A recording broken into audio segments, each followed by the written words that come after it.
Alright, welcome back to another video, guys. I'm going to show you a really nice trick or some tips in this video, and it's to do with our water mesh. So if you look at our mesh we created, it's really big. It's just a massive circle, uses the default mesh. It's taken up a lot of room, we don't really want it to, and we can't edit it very well. So what we need to do is create a custom mesh.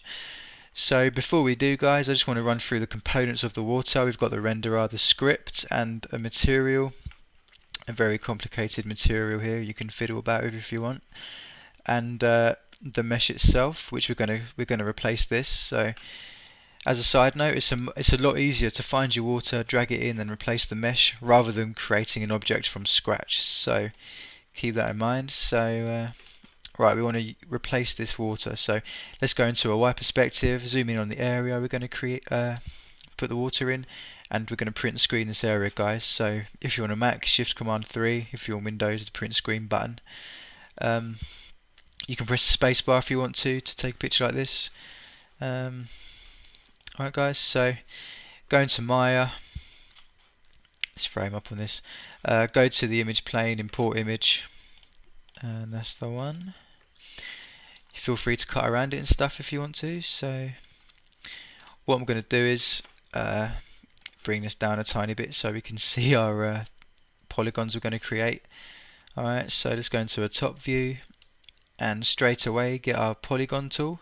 It's under mesh, create polygon tool if you're using Maya, and simply just draw around your water, so all the places you want water. So press enter to finish. Let's do it again. So let's move it up a bit. And, alright, guys, so it's really easy to do. So if you want to edit this object a bit, just go into a vertex and pull it out a bit. That looks alright. That one looks alright as well. So might want to drag this one out a little bit. So if I can complete the tool, let's go in here. So here's our objects, guys, and the next thing I'm going to do is combine these two meshes together to make one object. I'm going to call it water. That's what we're going to do, and the reason for that is if we go into Unity, so let's just pretend we're going to have two separate meshes. If we have one here and one here, this one's gonna have reflections of this one, or vice versa, depending on how high they are. The water does not recognize the terrain or the light, the terrain blocking the light, so they're gonna have reflections. So the best thing to do is just create one whole mesh. Won't look as dodgy. Alright, guys, so that's our water. Let's go to File, Export Selection. I'm in my project in my models folder. Let's do this as water mesh. Export it as an FBX.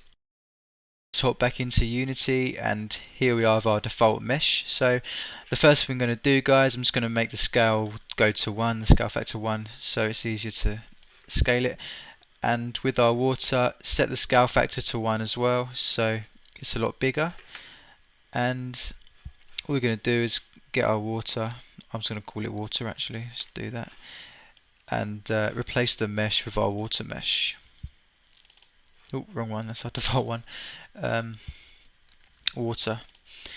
So as you can see, I don't know if you can actually, but it's facing the wrong way, so we just have to rotate it 180 degrees. It's the right height already, so all we need to do is scale it up and plonk it in the right place. So it'd be easier to do this in a Y actually, so scale it up a little bit. Let's have a little play about. That'll do, I think. So that's about right. Alright, guys, simple as that actually. So if we look again in our scene, it looks exactly the same, but if we come out of the scene, the water's not taking up loads of space, and it's not in places we don't want it to be. So actually, let's put this in a bit. Yeah, it's better. And that's other benefits as well, guys. I mean, if you want to tweak your water, just go into Maya and tweak this mesh. It will automatically update in Unity. If you want to add more water in the scene, you know, on the same level, you can do that. So simple as that, guys. More tutorials coming up. I'm working on the Unity chat infrastructure at the moment, so website and support and stuff. So I'll see you next video pretty soon. Thanks for watching.